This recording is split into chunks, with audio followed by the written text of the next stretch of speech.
Indonesia, a country rich in culture and history. Please choose one of these videos to know more about Indonesia.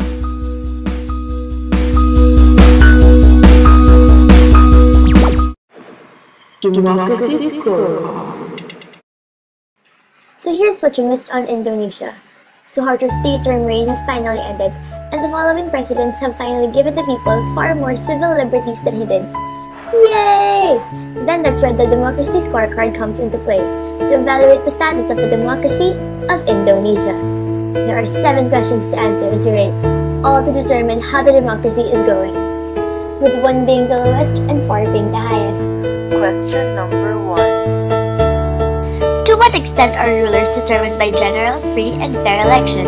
In Indonesia, general elections are held and accepted in principle as means of filling leadership positions, but with restraints on equality. Indonesia founded the General Elections Commissions that oversees the overall process of the presidential and parliamentary and local elections. And for that, they get a 3! Question number 2. Do democratically elected rulers have the effective power to govern? In Indonesia, the rulers have the power to govern, but individual power groups such as the military enforce special interest policies against the state. The armed forces have the potential resources to interrupt the democracy compared to other groups, particularly the radical Muslim groups.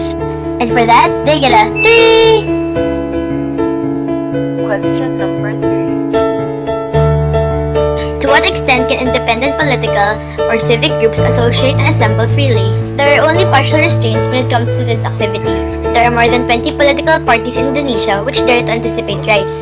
They may have different visions, but the main consideration is to provide a basis on which to anticipate, in the absence of formal policy statements, the position that each of the parties is likely to take on issues that arise during the election campaigns. And for that, they get a 3! Question number 4. To what extent can citizens, organizations, and the mass media express opinions freely? The Constitution states that everyone has the right to freedom of expressing opinions.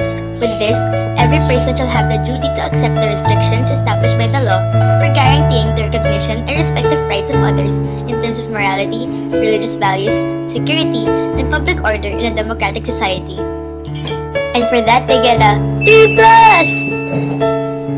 Question number 5. Is there a working separation of powers? Indonesia uses horizontal accountability that provides checks and balances which manifest investigating, auditing, and enforcing done by the Regional Representative Council and the People's Representative Council. And for that, they get a 3+! Question number 6. To what extent do civil liberties exist? And to what extent can citizens seek redress for violations of these liberties? Indonesia has achieved the process of liberalization, which led to greater freedom of citizens in the country. However, serious human rights concerns remain. While senior officials pay lip service to protecting human rights, they seem unwilling to take the steps necessary to ensure compliance by the security forces with international human rights and punishment for those responsible for these abuses. And for that, they get a 3+! Question number 7. To what extent is there a stable, moderate, socially rooted party system to articulate and aggregate social interests?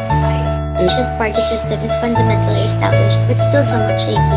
Moderate fragmentation, polarization, volatility, and substantially rooted in society. And for that, they get a 3! After 32 years of authoritarianism, the Indonesians' demand for a democratic system was heard, and now being fairly executed by the government and the people. Even though it may not be a perfect form, the country has embraced the so-called freedom that they have yearned for.